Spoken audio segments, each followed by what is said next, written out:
Assalamualaikum warahmatullahi wabarakatuh. Perkenalkan, saya Rizky Prameswara Setiawan dengan NIM 20 10 30 10 82 kelas 6B1 Prodi S1 Fisioterapi di Universitas Aisyah Yogyakarta. Nah, di sini saya akan menjelaskan seputar tentang diabetes mellitus. Nah, yang pertama yaitu ada definisi dari diabetes mellitus. Nah, diabetes mellitus adalah suatu kelompok penyakit dengan kategori hiperglikemia atau kelebihan gula darah yang terjadi karena adanya kelainan sekresi insulin.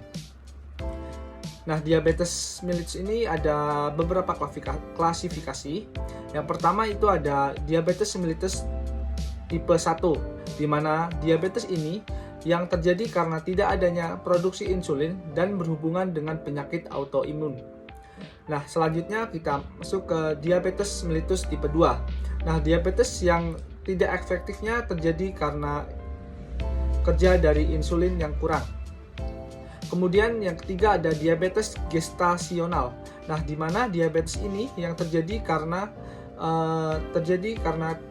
ketika seseorang mengalami kehamilan. Selanjutnya kita masuk ke prevalensi diabetes mellitus. Nah, pada tahun 2021, International Diabetes Federation atau IDF mencatat ada 537 juta orang dewasa pada rentan umur 20 sampai 79 tahun atau 1 dari 10 orang hidup dengan diabetes di seluruh dunia. Di Tiongkok menjadi negara yang jumlah orang dewasa pengidap diabetes terbesar di dunia dengan 140,87 juta penduduk.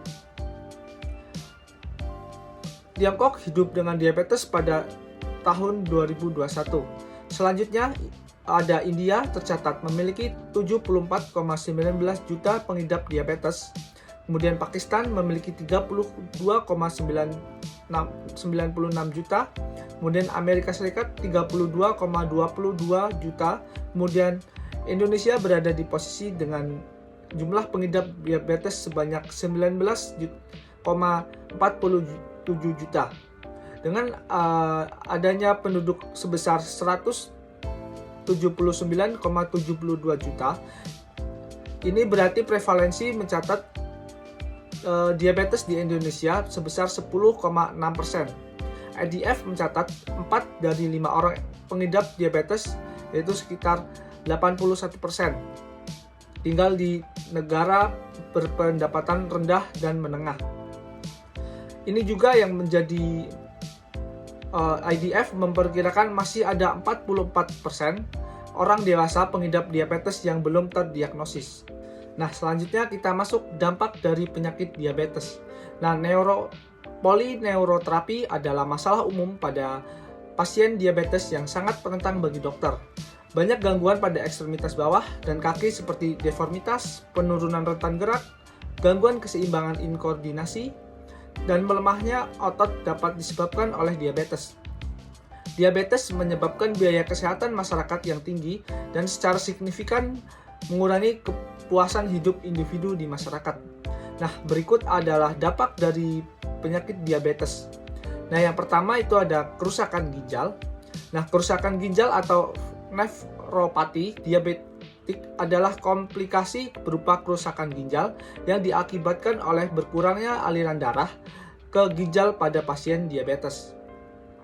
Selanjutnya kita masuk ke yang nomor 2, yaitu ada gangguan pada mata. Nah, komplikasi diabetes mellitus pada mata atau disebut juga dengan retinopati diabetik disebabkan oleh rusaknya pembuluh darah di retina. Kondisi ini berpotensi mengakibatkan kebutaan. Selanjutnya, penyakit kardiovaskuler. Tingginya kadar gula darah berpotensi menyebabkan kerusakan pada pembuluh darah, di mana jika pembuluh darah rusak, maka sirkulasi darah di seluruh tubuh termasuk jantung akan terganggu. Selanjutnya, masalah kulit dan kaki. Komplikasi yang paling umum pada penderita diabetes mellitus adalah permasalahan kulit dan kaki. Biasanya beberapa luka ada yang tak kunjung sembuh. Selanjutnya atau yang terakhir ada kerusakan saraf. Nah, kerusakan saraf akibat diabetes atau disebut juga dengan neuropati diabetik kebanyakan menyerang bagian kaki dan tangan. Nah, selanjutnya kita masuk ke faktor-faktor resiko penyakit diabetes. Nah, faktor-faktor resiko dari penyakit diabetes ini ada beberapa macam. Yang pertama, usia, kemudian obesitas, merokok, kontrol glikemik yang buruk, hipertensi, gaya hidup tidak sehat, kemudian keturunan. Selanjutnya kita masuk ke upaya pencegahan dan pengobatan diabetes mellitus. Menteri Kesehatan menegaskan komitmen Indonesia untuk mencegah dan mengendalikan diabetes melalui pemberdayaan masyarakat. Pencegahan dan pengendalian diabetes jelas membutuhkan perhatian semua orang dan juga kebijakan nasional dengan pendekatan revolusioner. Nah, ada 3 hal yang perlu dilakukan, yaitu yang pertama, perubahan perilaku yang terkait makanan sehat dan berimbang, aktivitas fisik, menghindarkan diri dari rokok dan alkohol. Kemudian yang kedua, melakukan pemeriksaan kesehatan secara berkala. Dan kemudian yang ketiga, perbaikan tata laksana, penanganan penderita dengan memperlakukan pelayanan kesehatan primer akan menjadi prioritas dalam tahun ke depan. Jenis makanan yang dilarang untuk penderita diabetes mellitus. Yang pertama itu ada roti putih, pasta, nasi, dan sereal dengan pemanis. Nah, jenis makanan ini mengandung karbohidrat yang tinggi. Nah, penderita diabetes mellitus tidak dianjurkan untuk mengonsumsinya. Pasalnya, ketiganya hanya akan membuat kadar gula darah akan naik drastis. Oleh karenanya, biasanya mereka yang sakit diabetes dianjurkan untuk mengonsumsi kentang sebagai pengganti nasi. Nah, selanjutnya kita masuk makanan yang dianjurkan untuk penderita diabetes mellitus. Yang pertama itu ada kacang-kacangan. Nah, kenapa kacang-kacangan sangat dianjurkan untuk penderita diabetes mellitus? Karena kacang-kacangan mengandung lemak sehat yang aman. Nah, sehingga aman dikonsumsi untuk penderita diabetes mellitus. Nah, jenis kacang-kacangan yang dianjurkan itu yang pertama ada kacang almond, kacang mete, pistachio, hazelnut, walnut, atau kacang tanah yang diolah tanpa bumbu. Kemudian makanan yang kedua itu ada sayuran.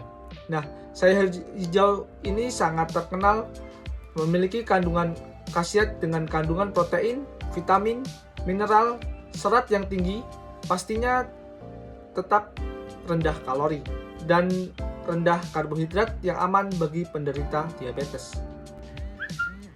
Dari mana saja sumber makanannya?